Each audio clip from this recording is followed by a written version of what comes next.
Doctor Baba Saheb Ambedkar open university.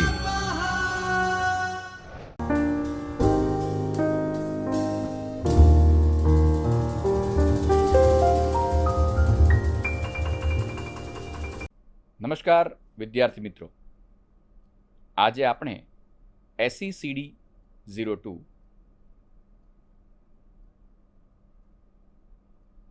સંવેદનાત્મક વિકલાંગતાનો પરિચય unit 4 શૈક્ષણિક ફલિતાર્થો વિશે આગળ શીખીશું।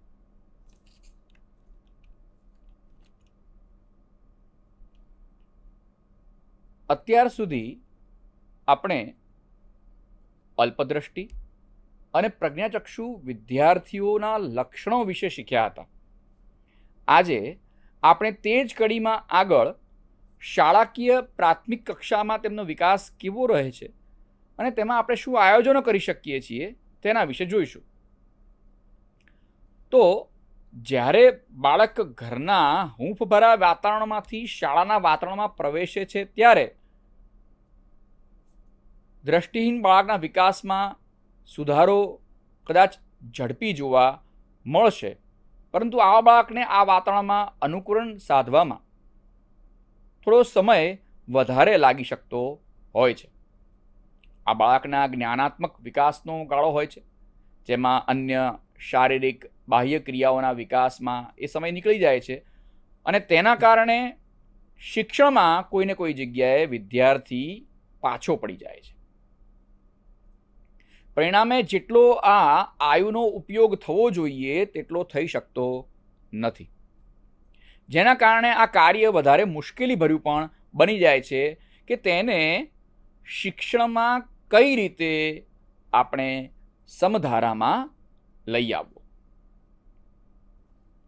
અને આ પ્રયત્નો કરવાને કારણે વિદ્યાર્થી પ્રેશરમાં આવી જાય છે અને પોતે લઘુતા ગ્રંથિથી પીડાવા માંડે છે। તેવું માનવા માંડે છે કે સામાન્ય વિદ્યાર્થીઓ કરતાં તે કોઈ જગ્યાએ ઊણો ઉતરતો હોય છે। આ ગાળો તેના બુદ્ધિ વિકાસનો છે। માતા પિતા જો બાળકના જાગૃત હોય તો આ કાર્ય ચોક્કસ વયની અંદર જ યોગ્ય સમયે થઈ જાય છે અને એના બુદ્ધિનો વિકાસ જેટલો સામાન્ય બાળકોનો હોવો જોઈએ તેટલો જ થઈ જાય છે માતા પિતાની મદદ સાથે। પરંતુ જો માતા પિતાનો સહકાર નહીં હોય, તેઓ બાળક પ્રત્યે ઉદાસીન હશે, તો બાળકનો બુદ્ધિ વિકાસ પણ ઓછો થઈ જશે। દ્રષ્ટિહીન બાળકનું પર્યાવરણ પરનું નિયંત્રણ આપણે જાણીએ છીએ કે ઓછું હોય છે। તે માત્ર આંતરિક વિકાસને નિયંત્રિત કરી શકે છે, તે સમાજમાં બનતી ક્રિયાઓ પ્રતિક્રિયાઓ કરી શકતો નથી અને માટે જ તે કોઈ જગ્યાએ લઘુતા ગ્રંથિથી પીડાતો હોય છે। આ લઘુતા ગ્રંથિ કાયમી ન બની જાય તેનું આપણે ધ્યાન રાખવું પડતું હોય છે। તે કાલ્પનિક કાર્યોના આધારે એકલા અવાજને ઓળખે છે અને ત્યાં સુધી પહોંચવાની ક્ષમતા ધરાવે છે, પરંતુ બધી જ જગ્યાએ કાયમ હરવું ફરવું એ બાળક માટે શક્ય બનતું નથી। અને આ જે ખાડો બની જાય છે, આ જે સમધારા અને બાળકનો ખરેખરો વિકાસ થવો જોઈએ અને જે થઈ રહ્યો છે એની વચ્ચેનો જે આ ગેપ છે, એને જો આપણે પૂરવો હોય તો તે માટે પદ્ધતિસરની તાલીમ આપવી જ એકમાત્ર રસ્તો છે। એ જ આ રસ્તો છે જે આ ખાડાની વચ્ચે, આ ગેપની વચ્ચે એક પુલનું કાર્ય કરે છે।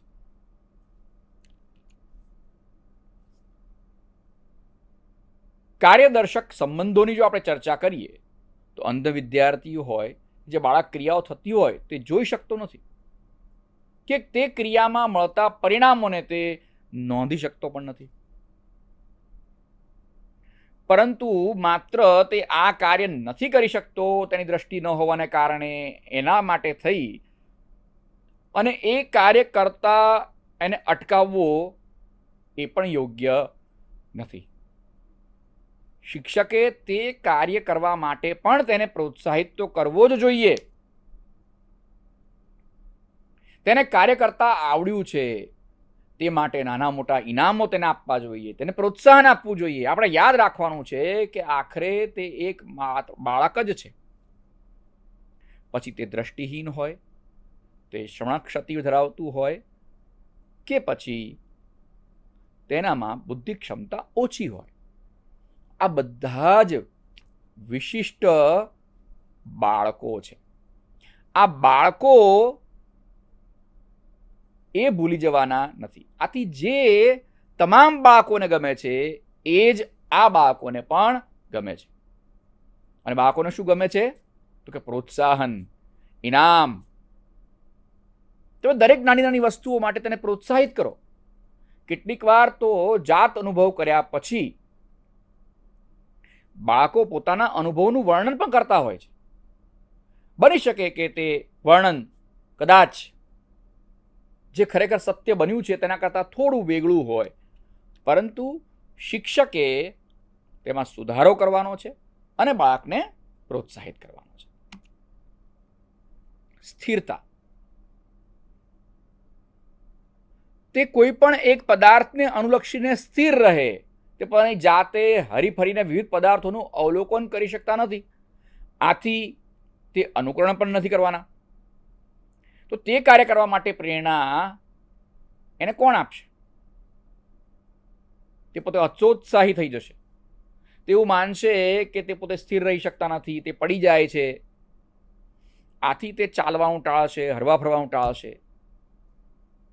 પરંતુ તે માટે શિક્ષકે તેને પ્રેરણા આપવાની છે. જો આ પ્રેરણા શિક્ષક તેને નહીં આપે તો તેના પ્રત્યાઘાતો એ માઠી અસર ઊભી કરશે.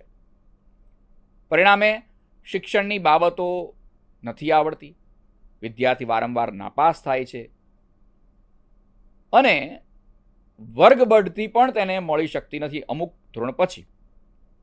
જેથી એનું પરિણામ શું આવશે? તો કે વિદ્યાર્થી અધવચ્ચેથી જ હતોત્સાહી થઈને શિક્ષણ પડતું મૂકશે. એટલે કે ડ્રોપઆઉટ રેશિયોમાં વધારો થશે, જે કદાપી સાંકી શકાય નહીં. જે એક બાળક માત્ર પોતાની દિવ્યાંગતાને કારણે, પોતાની એક અડચણના કારણે કે જેને શિક્ષણથી, તાલીમથી ટાળી શકાય છે, તેના માટે થઈને જો પોતાના શિક્ષણને ત્યજી દે તો આવું કઈ રીતે સાંકી શકાય? અને કઈ રીતે એનો શિક્ષક આ સાંકી લે? એક શિક્ષક તરીકે આપણે વિદ્યાર્થીની આ તમામ અડચણોને દૂર કરીને એને સ્થિર કરવાનો છે. વર્ગીકરણ. વાતાવરણમાં આવેલી વસ્તુઓને ઓળખવી અને તેની ચોક્કસ માહિતી મેળવી. તેમાં કઈ કઈ સમાનતાઓ છે, કઈ કઈ મર્યાદાઓ છે, તેને પીછાણવી અને તેના આધારે વર્ગીકરણ કરવું. વર્ગીકરણ કરવામાં જો વિદ્યાર્થી ભૂલ કરે તો તે ઈચ્છનીય છે, પરંતુ એ ભૂલોને સુધારવાની છે. તો જ્યારે વિદ્યાર્થી વર્ગીકરણ કરવામાં અસમર્થ બની જાય ત્યારે આ બાળકોનો આપણે સ્પર્શેન્દ્રિયોનો ઉપયોગ કરાવવાનો છે. કારણ કે સ્પર્શ એ આ દ્રષ્ટિહીન બાળકોની દ્રષ્ટિ છે. એટલે જ આપણે કહીએ છીએ કે ટેરવે ટેરવે આંખો ફૂટી છે. આ આંખોની મદદથી, આ આંગળીઓના સ્પર્શની મદદથી વિદ્યાર્થીને કોઈ પણ ઓબ્જેક્ટને સ્પર્શ કરાવીને, આનો અનુભવ કરાવીને તમારે ઓળખતા કરવાના છે. સ્પર્શેન્દ્રિયનો ઉપયોગ મહત્તમ કરી તેમાં ધ્યાન કેન્દ્રિત કરાવવાનું છે. અને એ ધ્યાન કેન્દ્રિત કરાવતાની સાથે સાથે સ્પર્શ દ્વારા એ વસ્તુઓનું કઈ રીતે વર્ગીકરણ કરી શકાય તે તમારે એને શીખવવાનું છે. જે માટે આપણે બાળકોને ભેદ પારખવાની તાલીમ આપવી પડશે. બાળક હંમેશા ચંચળ હોય છે, પછી કોઈ પણ બાળક હોય. ફરી પાછું હું તમને વારંવાર કહીશ કે એ બાળક છે, અને બાળક તો ચંચળ જ હોવાનું છે. વળી તેને બહારનું જ્ઞાન પણ ઓછું છે, એટલે કે શિસ્તનો ખ્યાલ પણ ઓછો છે. શિક્ષણ જ્યારે આપણે આપી રહ્યા છીએ ત્યારે આપણે કદાપી ભૂલવાનું નથી કે તેને શિક્ષણની સાથે શિસ્તની પણ તાલીમ ચોક્કસ આપવી જોઈએ. યોગ્ય તાલીમ આપવાથી વર્ગીકરણ કરવું, ભેદ પારખવો, આવા ઊંડા કૌશલ્યોનો વિકાસ બાળકમાં કરી શકાય છે. પરંતુ બાબતોનું વારંવાર પુનરાવર્તન થવું જરૂરી છે. જ્યારે પણ બાળક એક જ ક્રિયાને વારંવાર કરે છે, રિપીટેશન કરે છે, ત્યારે એ એના મસ્તિષ્કમાં અંકિત થઈ જાય છે. માટે પુનરાવર્તન કરાવવું ખૂબ જરૂરી છે. આપણે પોતે પણ આ અનુભવ કર્યો છે કે જ્યારે આપણે કોઈ ક્રિયાને વારંવાર કરીએ છીએ, વાંચન વારંવાર કરીએ છીએ, લેખન વારંવાર કરીએ છીએ, ત્યારે તે મુદ્દો, તે વિષય આપણા મનમાં, મગજમાં, મસ્તિષ્કમાં સ્પષ્ટ થઈ જાય છે. ત્યારે જ દ્રષ્ટિહીન બાળક વર્ગીકરણ કરવાની અને ભેદ પારખવાની પ્રક્રિયા કરવા માટે તૈયારી બતાવે છે. બાળક એની માટે યોગ્ય રીતે તાલીમ પામેલો હોવો જોઈએ કે જેથી આ ક્રિયા એ સરળતાથી કરી શકે. અને તેને પોતાના ઉપર જો વિશ્વાસ હશે તો જ તે બાળક આ પ્રવૃત્તિ કરવા માટે તૈયારી પણ બતાવશે. સ્વરક્ષણ એ પણ એટલો જ અગત્યનો મુદ્દો છે. દરેક વ્યક્તિને, પ્રાણીને પોતાનું રક્ષણ કરવાનો અધિકાર છે. અહીંયા રક્ષણ એટલે આપણે યુદ્ધની દ્રષ્ટિએ વિચારવાનું નથી, પરંતુ આસપાસના વાતાવરણમાં, સમાજમાં બાળક કઈ રીતે પોતાનું રક્ષણ કરી શકશે. કોઈ વાહન આવી રહ્યું છે તો એ પોતાની જાતને કઈ રીતે બચાવશે. કોઈ વસ્તુ રસ્તામાં આવી ગઈ છે, એ કેવી રીતના એનાથી અથડાઈ ન જાય અને દૂર હટીને ચાલશે, તે પણ રક્ષણનો જ એક ભાગ છે. તો આપણે દ્રષ્ટિહીન બાળકોને પોતાનું રક્ષણ કરતા શીખવવું પડશે. તેઓ ચાલતા ચાલતા કોઈ વસ્તુ સાથે અથડાઈ જાય, પગથિયા ચૂકી જાય, કોઈ સામે આવતા વ્યક્તિ સાથે ભટકાઈ જાય, અને મેં કહ્યું તેમ રસ્તામાં આવતા વાહનો સાથે અકસ્માત પણ થવાની શક્યતાઓ વધી જાય છે. આવી પરિસ્થિતિઓ ન આવે તે માટે આપણે બાળકોને ઓરિએન્ટેશન અને મોબિલિટી શીખવવી ખૂબ જ જરૂરી થઈ પડે છે. ઓરિએન્ટેશન અને મોબિલિટી વિશે ખૂબ વિસ્તારથી આપણે પછીના અભ્યાસક્રમમાં, પછીના યુનિટમાં આપણે ચોક્કસથી શીખવાના જ છીએ. તો આપણે બાળકોને ઓરિએન્ટેશન અને મોબિલિટીનું જ્ઞાન આપવું જોઈએ, જેથી આવી નાની નાની પ્રવૃત્તિઓ કરવામાં તેમને કોઈ પણ પ્રકારની મુશ્કેલી નડે નહીં અને પોતાની જાતને બચાવીને આગળ વધી શકે. જેથી અન્ય બાળકો સાથે તેઓ રમવા જાય, પ્રવૃત્તિઓમાં જોડાય. એ ક્યારે થશે કે જ્યારે તેઓ ઓરિએન્ટેશન અને મોબિલિટીમાં એકદમ પાક્કા થઈ ગયા હશે. તે અન્ય બાળકો સાથે રમવા જતા હશે ત્યારે કોઈ દિવસ ગભરાશે નહીં કે જો હું રમવા જઈશ તો હું ભટકાઈ જઈશ, હું પડી જઈશ, મને વાગી જશે, હું કોઈ બીજા વિદ્યાર્થી સાથે, કોઈ બીજા બાળક સાથે ભટકાઈ જઈશ. આવો ભય એમને સતાવશે નહીં અને મુક્ત બનીને બાળકો પોતાની રમતોમાં, પોતાની પ્રવૃત્તિઓમાં લાગી જશે. વ્યવહારિક વિકાસ.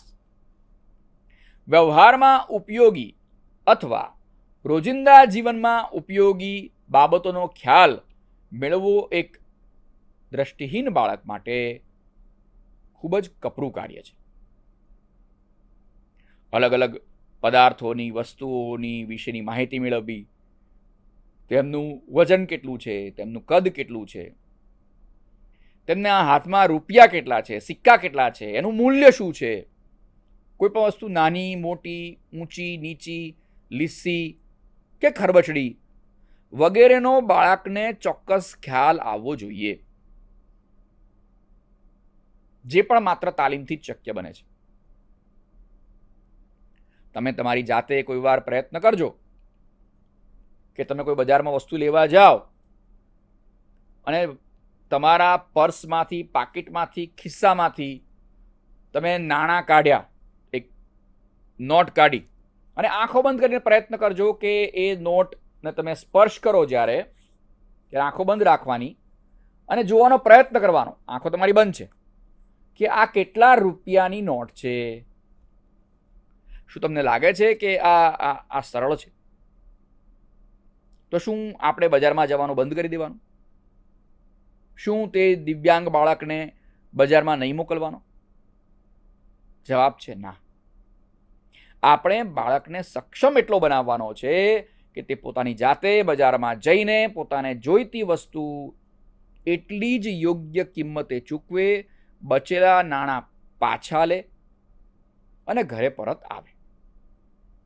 આનાથી તે માત્ર સક્ષમ બને છે એટલું જ નહીં,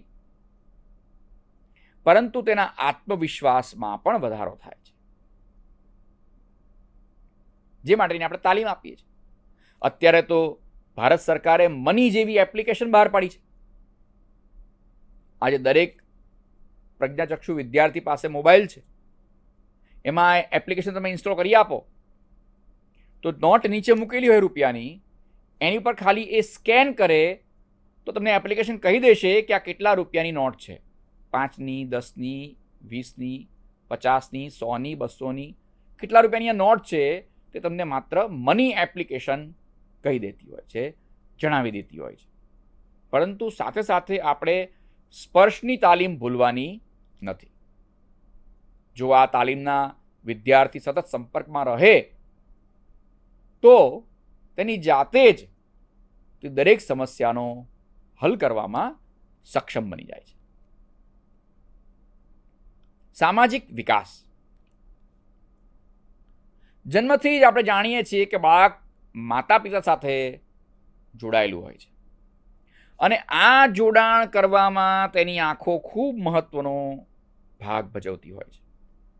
બાળક પોતાની આંખોથી પોતાની માતાને પ્રથમવાર જુએ છે, પોતાના પિતાને પ્રથમવાર જુએ છે,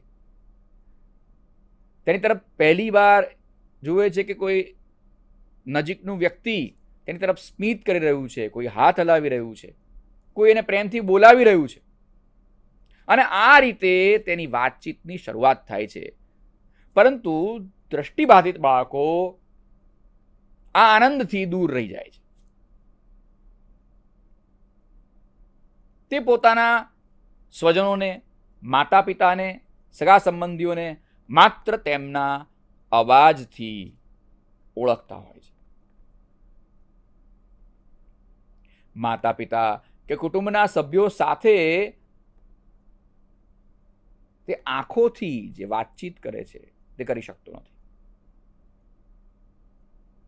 તેના બધા જ સામાજિક સંબંધો શ્રવણ સાથે જ જોડાયેલા હોય છે. કેટલીક વખત ઘરના વ્યક્તિઓ જે છે એ હલનચલન કે તેના હાથ પગની વિશિષ્ટ વસ્તુ દ્વારા તે ઓળખવાનો પ્રયત્ન કરે છે.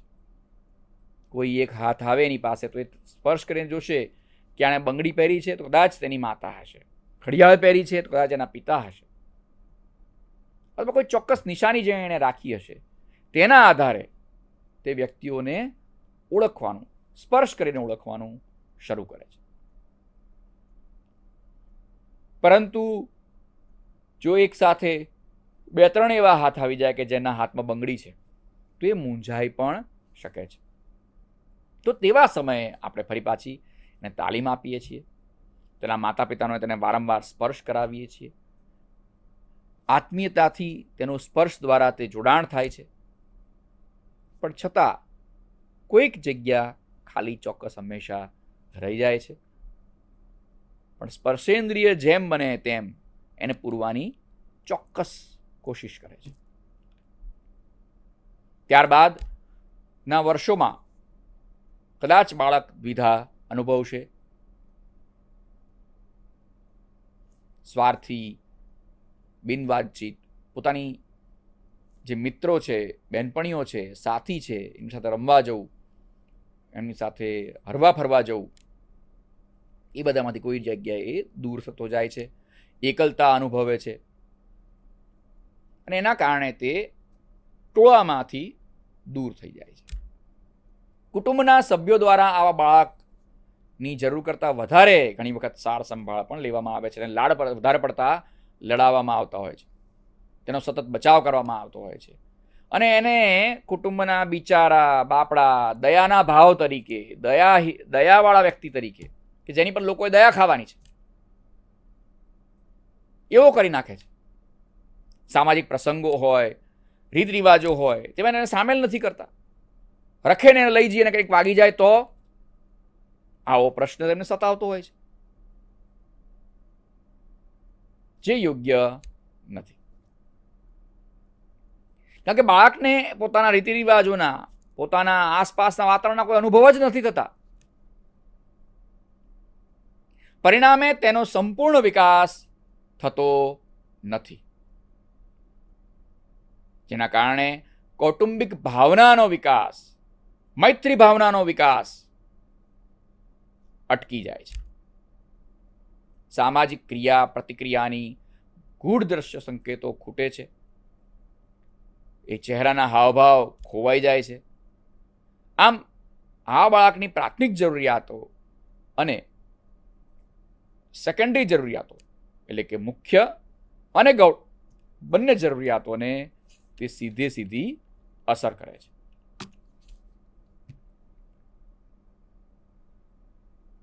કોઈ પણ વ્યક્તિ આપણી સહાયમાં ન હોય તો આપણી જાત આપણી સહાયમાં હંમેશા સાથે હોય છે. એને કહેવાય છે સેલ્ફ હેલ્પ. પરંતુ દ્રષ્ટિહીન બાળકો પોતાની જાતના કાર્ય કરવામાં અસમર્થ રહેતા હોય છે. તેને સતત કોઈના સહકારની જરૂરિયાત રહેતી હોય છે, અને જેના કારણે તેમના દરેક કામ થોડા ડીલે થતા હોય છે. તેઓ પોતાના દૈનિક કાર્યો જાતે કરી શકતા નથી, કોઈ વસ્તુ જાતે એકલા શીખી શકતા નથી. સામાન્ય બાળકનો વિકાસ જે 3 થી 4 વર્ષે થાય તે આવા દ્રષ્ટિહીન બાળકમાં 6 થી 8 વર્ષે થતો હોય છે. કારણ કે ડેવલપમેન્ટલ ડિલે ક્યાંક ને ક્યાંક તો થતો જ હોય છે.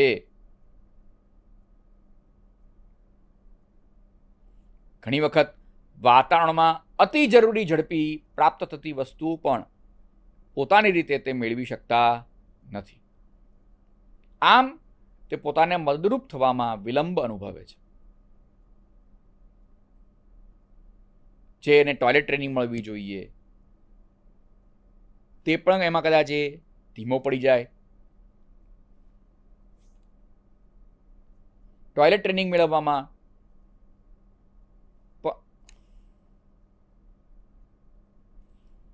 ટોયલેટ જવા માટે, બાથરૂમ જવા માટે પણ તેને ચોક્કસ તાલીમની જરૂર પડતી હોય છે. આ સામાન્ય બાળકના વિકાસ સાથે જો આપણે દ્રષ્ટિબાધિત બાળકોનો વિકાસ સરખાવવા જઈએ તો ચોક્કસપણે તેમનો વિકાસ જે છે એનો દર આપણને નોંધનીય રીતે ધીમો જોવા મળે છે.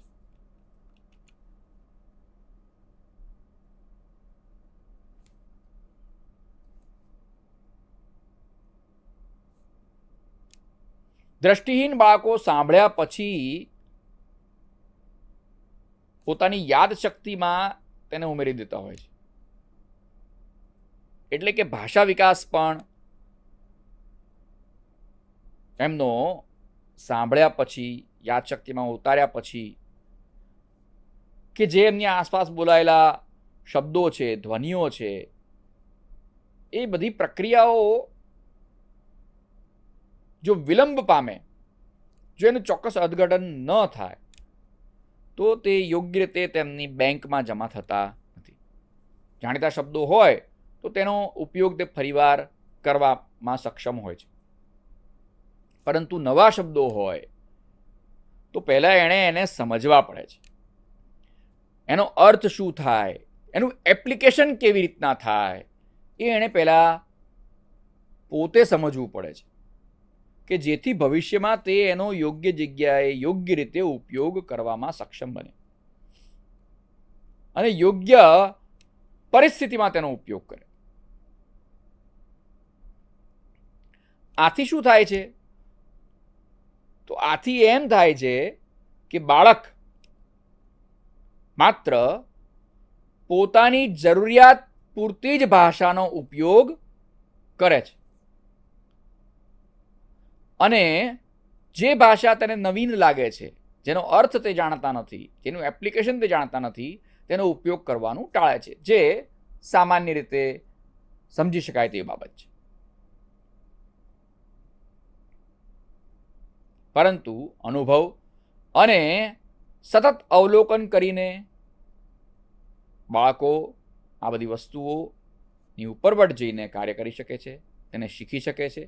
જો તેને યોગ્ય તાલીમ આપવામાં આવે તો બાળકોના મોટા ફેરફારો અને બાળકના સામાન્ય બાળક જેટલા જ ભાષા વિકાસ કરવા માટે તેને સઘન તાલીમ આપવી ખૂબ જરૂરી થઈ જાય છે.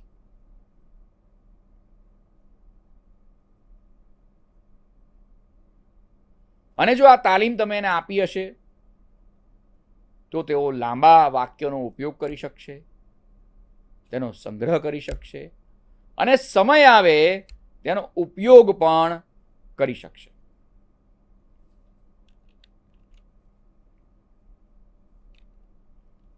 વ્યક્તિત્વ વિકાસ, સ્વનો વિકાસ. દ્રષ્ટિહીન બાળક સ્વની ઓળખમાં વિલંબ પામતો હોય છે. પોતાની જાતને હું શબ્દનો ઉપયોગ કરી શકાય એવું થોડું એમને બીજા બધા કરતાં થોડું મોડું સમજમાં આવે છે. એની બદલે તેઓ તેમને આપણે જેવા સર્વનામનો ઉપયોગ કરતા હોય છે. એટલે કે તેને ભાષા વિકાસમાં સર્વનામમાં પણ એકલતા અનુભવતા હોય છે. આથી તેઓ ભાષામાં બહુવચનનો પ્રયોગ કરવાનું શરૂઆત કરે છે. પરંતુ જેમ જેમ તે પોતાના સ્વનો વિકાસ કરતા જાય છે, પોતાનું વ્યક્તિગત વિકાસ કરતા જાય છે, તેમ વ્યક્તિગત સર્વનામનો પણ ઉપયોગ કરતા તેઓ થવા માંડે છે. આવા સમૂહ સર્વનામોનો ઉપયોગ તેઓ વધુ કરતા અટકે અને પોતાના સ્વના સર્વનામોનો ઉપયોગ સરળતાથી ત્યારે કરી શકે કે જ્યારે તેમનો ડર ઓછો થાય. તે માટે દ્રષ્ટિહીન બાળકોને તેના પરિવાર, માતા પિતા તરફથી સતત હૂંફ મળવી જોઈએ, એમની સાચવણી થતા રહેવી જોઈએ.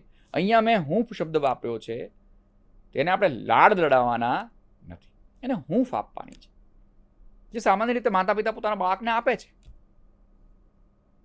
તે વાતાવરણમાં ખુલ્લો મૂકવાનો છે, એને વિકાસ કરવાની તક આપવાની છે. તો જ બાળક સ્વ અનુભવોથી, પોતે મેળવેલા અનુભવોથી દરેક વસ્તુને અર્થપૂર્ણ રીતે સમજતા થશે અને આમ થવાથી તેમના આત્મવિશ્વાસમાં વધારો થશે, જે તેમની ભાષામાં પણ આપણને દેખાશે.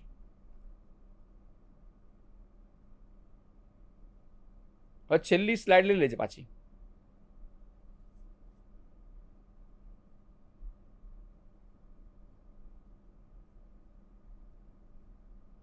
આમ બાળકને જો સતત અને સઘન તાલીમ આપવામાં આવે તો એના થકી બાળકના આત્મવિશ્વાસનો આપણે વધારો કરી શકીએ છીએ અને આ આત્મવિશ્વાસ તેના દરેક પાસાઓમાં ઝળહળતો દેખાશે અને આ આત્મવિશ્વાસ તેના દરેક પાસામાં આપણને છલકતો દેખાશે, જેની છબી આપણે એના વ્યક્તિત્વમાં પણ જોઈ શકીશું.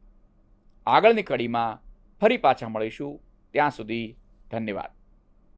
સ્વાધ્યાયઃ પરમઃ